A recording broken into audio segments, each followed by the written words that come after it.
aquí llegan las noticias del día de hoy. Noticias. Estoy al aire, pero no me importa, no me importa. Ya fue.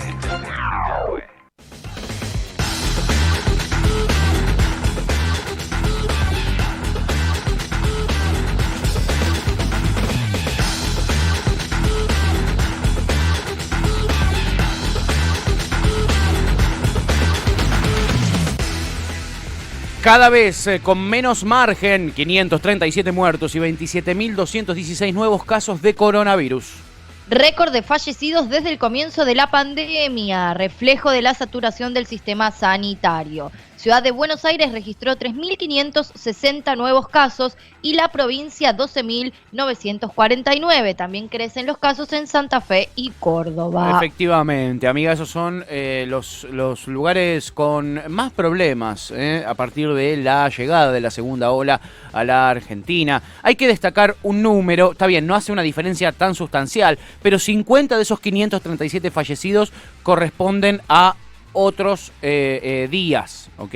Pero lo que sí hay que decir es que son otros días de este mismo mes, ¿eh? Eso también es importante decirlo. Hay que destacar las dos cosas. Es la realidad, diría el gato silvestre. La ocupación de camas de terapia intensiva en la zona del área metropolitana, es decir, en el AMBA, en la ciudad de Buenos Aires y en el conurbano bonaerense, ya está llegando al 76%. Así que la situación apremia realmente. Es un momento complicado este de la segunda ola.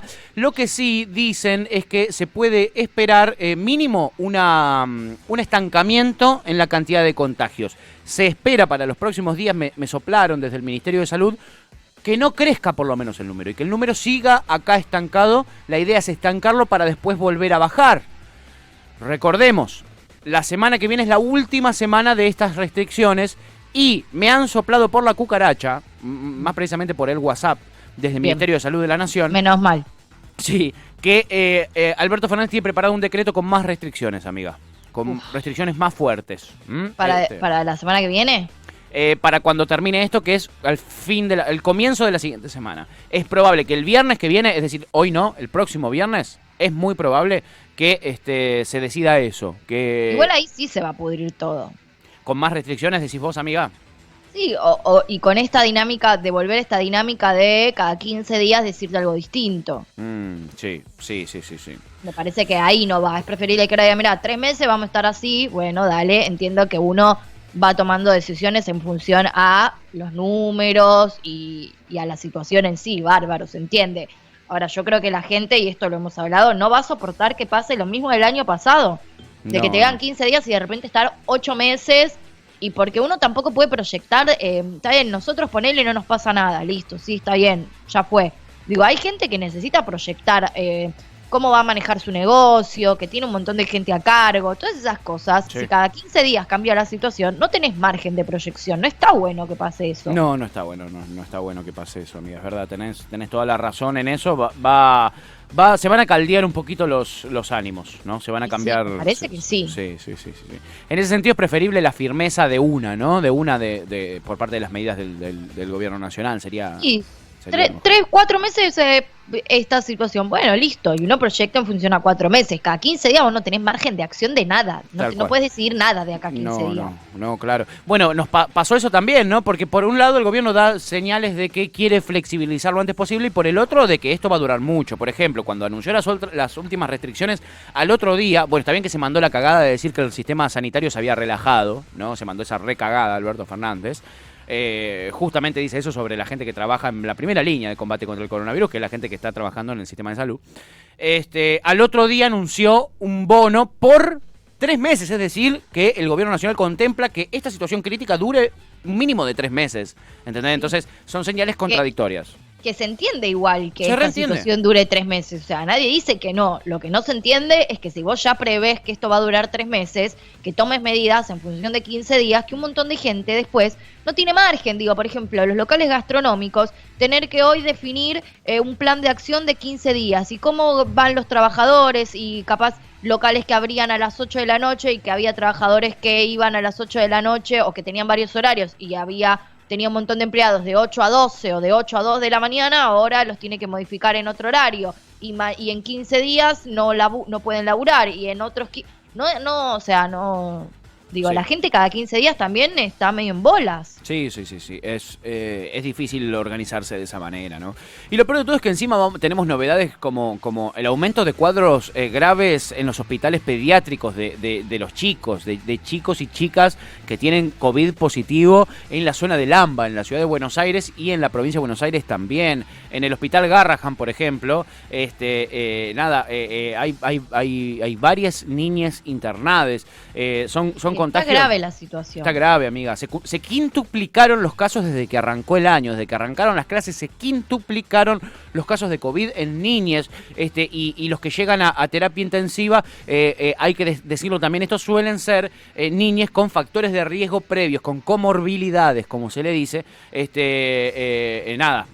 Están las salas al 100%, según dijeron ayer en el mismísimo hospital Garrahan. Tienen las salas al 100%. Ya hubo un total de 1.052 nenes y nenas con coronavirus en el hospital Garrahan. Es un montón, 1.052, chiquis. Es una banda. Y en este momento hay 39 niñas internadas. 39. 3 de ellos en estado de gravedad. Desde el inicio de la pandemia hubieron 3 fallecidos solo en el Garrahan. Tienen las salas de COVID 100% llenas en el Garrahan.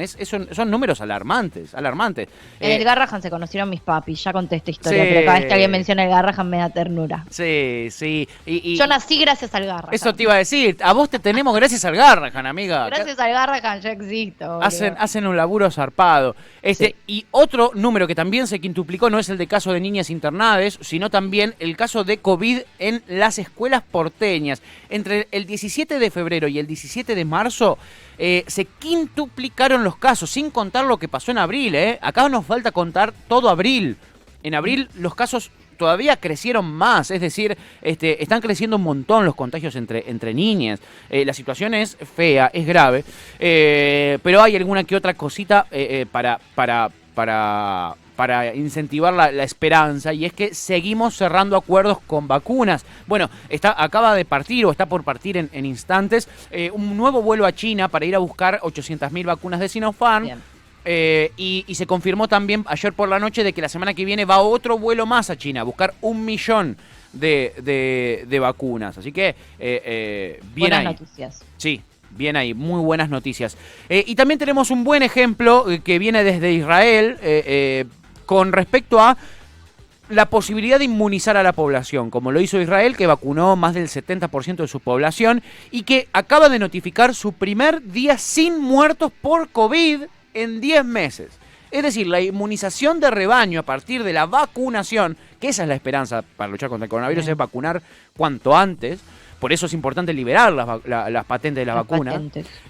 Tuvo su primer día sin muertos por COVID en 10 meses. Así bien, hermosa noticia. Hermosa noticia, que esperamos que se replique en varios lugares del mundo. En cuanto más, mejor. Así que, bueno, para cerrar un poquitito este panorama de números con una buena, amiga, te quería traer una buena para cerrar. Me encantó.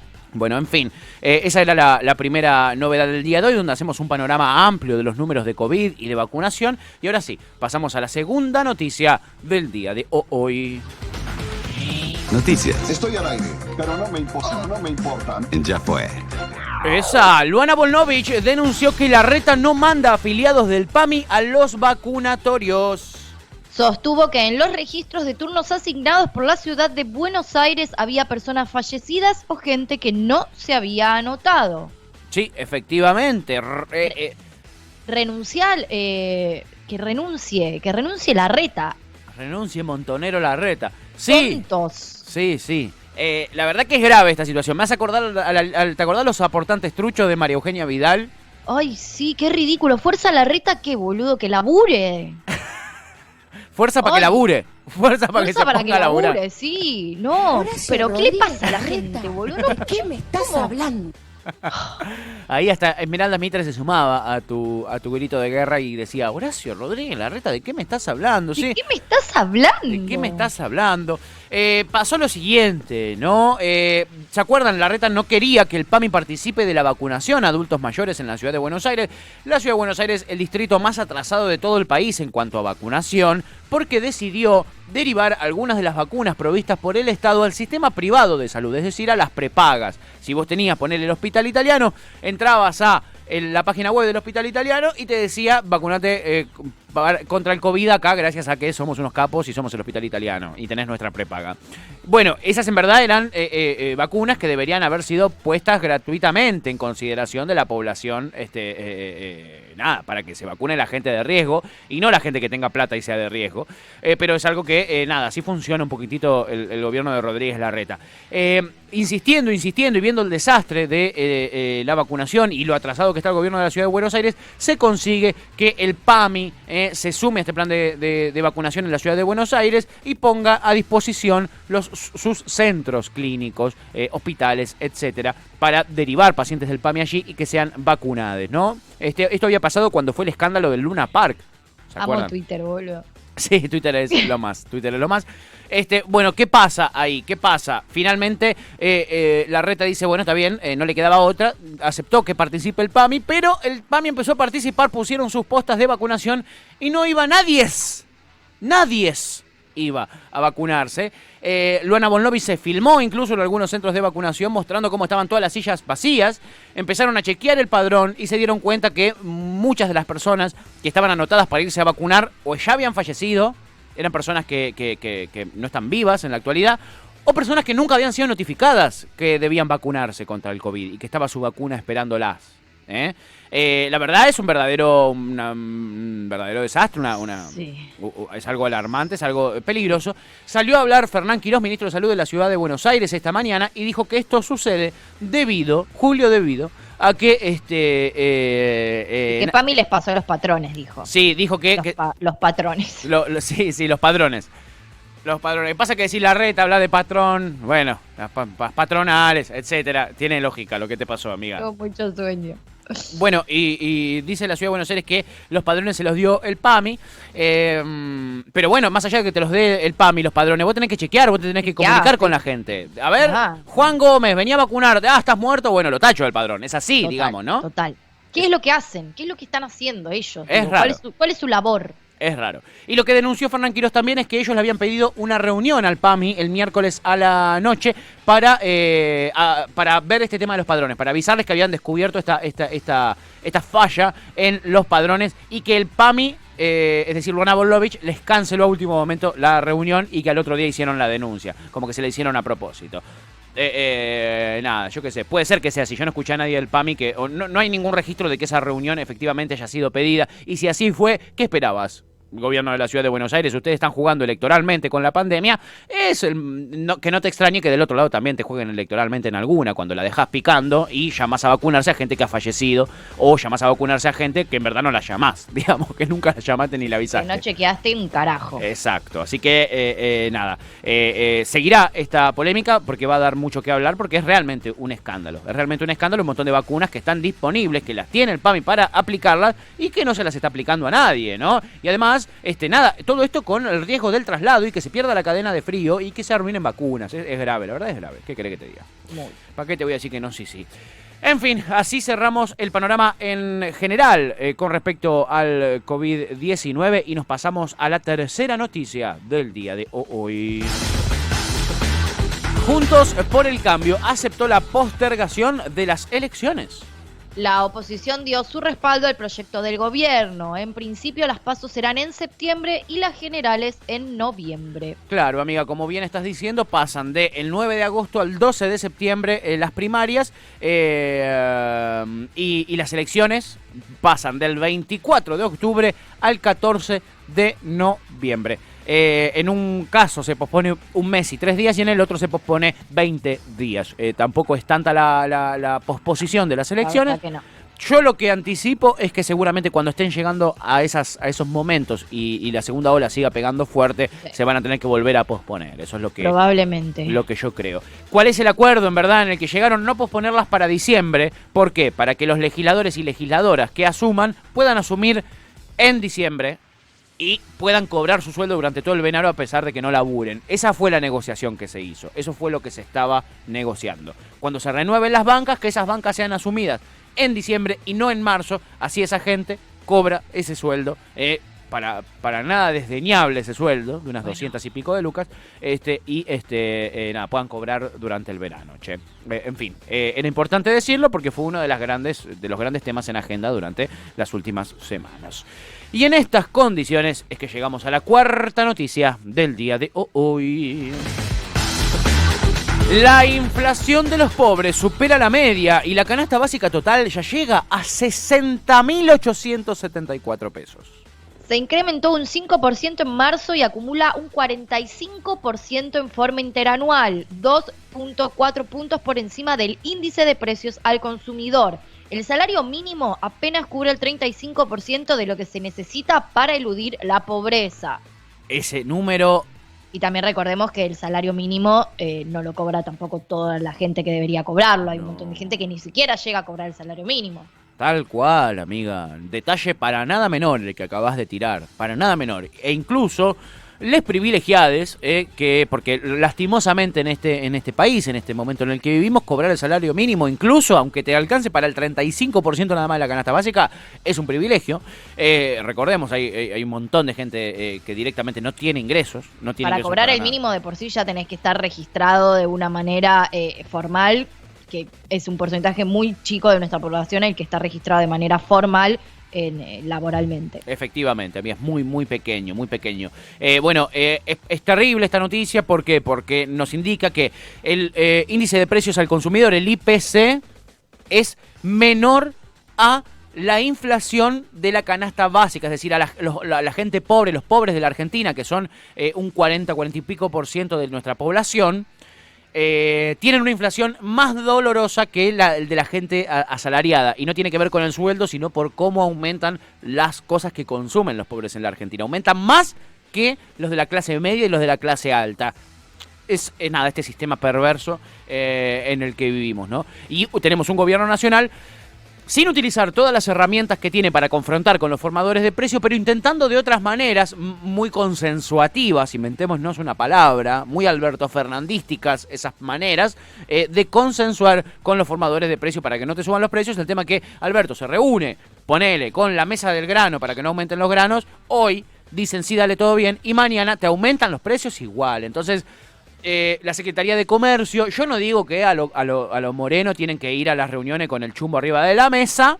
Siempre decís lo mismo, cuando decís eso es porque sí estás diciendo Claro, eso. exacto, no te voy a decir que no, pero no te voy a decir que sí, pero tampoco te voy a decir que no. Que conteste el de página 12. Que conteste el de página 12, diría Guillermo Moreno. La verdad es que nada, están desatados los precios, viejo, están desatados los precios, hay que controlar ahí. Más allá de inyectar dinero a la gente que no lo tiene o que está fuera del sistema, acá hay que controlar esos precios. Primero y principal, controlar los precios, que no se zarpen de vivos los formadores. En fin, y hablando de zarparse de vivos, llega la última noticia del día de hoy. Toma impulso la investigación contra Mauricio Macri por fraude en la toma del préstamo del FMI.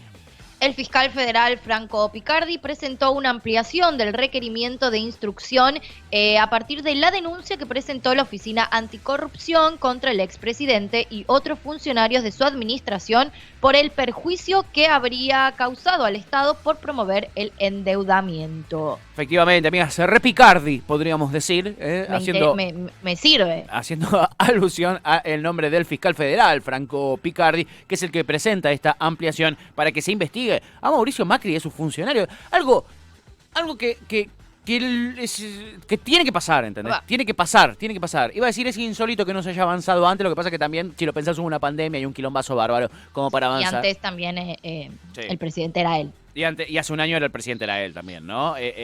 Pero nada, me pone muy contento que esto avance. Esperemos que esta denuncia avance fuertemente y sea juzgado finalmente Mauricio Macri, sea juzgado Nicolás Dujovne, sea juzgado Luis el Toto Caputo, y sea juzgado Toto Caputo, y sean juzgados Adolfo Sturzenegger, el Terminator de la economía, y Guido Sanleris por su responsabilidad en cuanto a la toma de un préstamo insólito, violatorio de nuestra Constitución y de la Constitución del Fondo Monetario Internacional, un préstamo que ha condicionado el futuro de la macroeconomía y de la microeconomía argentina a un mínimo de 10 años. Y yo nada, puedo anticipar, según mis cálculos, que esto lo vamos a pagar durante muchísimo tiempo. Nos va a traer consecuencias 20 años mínimo. En fin, se avanza con esto y lo hace la Oficina también Anticorrupción, encarnada por Félix Kraus, también amigo de la casa. No está dando nota Félix Kraus, pero quizá le podemos mandar un mensajito.